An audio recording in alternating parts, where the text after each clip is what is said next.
Okay, well, first of all, who is Hanna? I don't know. She is Saoirse Ronan. Is that the right answer? Yeah. Well, what can you tell me about her? I mean, why is she so dangerous? You kind of have to watch the film to understand the answer to that question. It's kind of the point of the plot, really, so I don't want to give that away.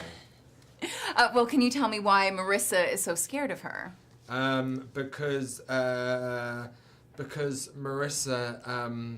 well, no, because that's the plot as well. What does Hanna represent? She's scared of her because she's good.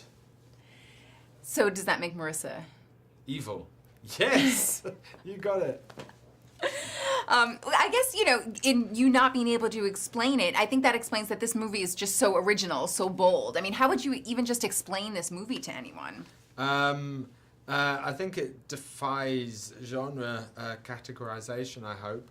I guess it's a kind of action, fairy tale, mystery, thriller with some laughs.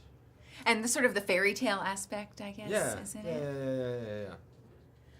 I read that the script terrified you when you first read it. Is that true? And why did it scare you? Is that what made you want to do this project? Because it was something that was sort of very much outside of my normal comfort zone, and I like to challenge myself in those ways. I know that a lot of the, watching it's just so visually striking. And I know you have a theater background. I guess your parents had worked in puppetry. Mm-hmm. Did that sort of add to you making this such a visually striking film? Was that part of your process? Yeah, I mean, I always look for kind of films that can allow me to have some fun visually. I'm a kind of visual thinker, really. And then we kind of, invest the film with all sorts of kind of fairy tale iconography, and it's hopefully quite a playful film visually. Yeah, no, and I heard you shot in so many different locations, and like 30 Degree Below, and then that last scene was kind of eerie in that fairy tale park. No, that was an abandoned amusement park that we found in Berlin. Actually, it was the kind of main family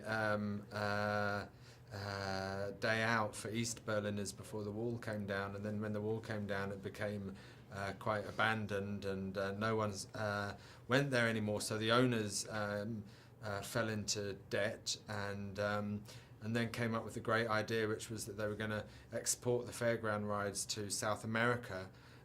Fill the rides with cocaine, and then re-import them back into Europe, smuggle it back into Europe. Fortunately, they were caught and imprisoned, and therefore the place fell into disrepair. That sounds like a plot for your next movie. Back to Hanna. She's sort of this, tough, smart cookie. And how is Saoirse perfect for this role? I mean, what made you think this is the girl to play Hanna? She's very understated, Saoirse, and she has an extraordinary imagination that allows her to really play quite extreme characters. And so she has this kind of strange otherworldly feel to her also. So all of those kind of attributes amounted to the perfect Hanna. And tell me a little bit about the stunt work. I mean, because that was incredible. What Saoirse did, what Eric did. I mean, it was just really amazing. Tell me about working with, stunt coordinators, with Saoirse specifically, because she had so many stunts and so much to do. Well, she trained for quite a few months beforehand. But the training was really trying to kind of find the character through her physicality, and so she worked very hard. Tell me also about the Chemical Brothers, because that was such a big part, obviously, of this movie. That music was incredible. Tell me about working with them.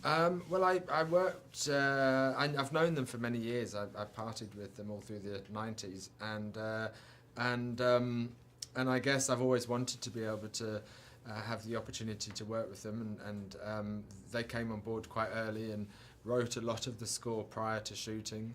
They were kind of very close collaborators.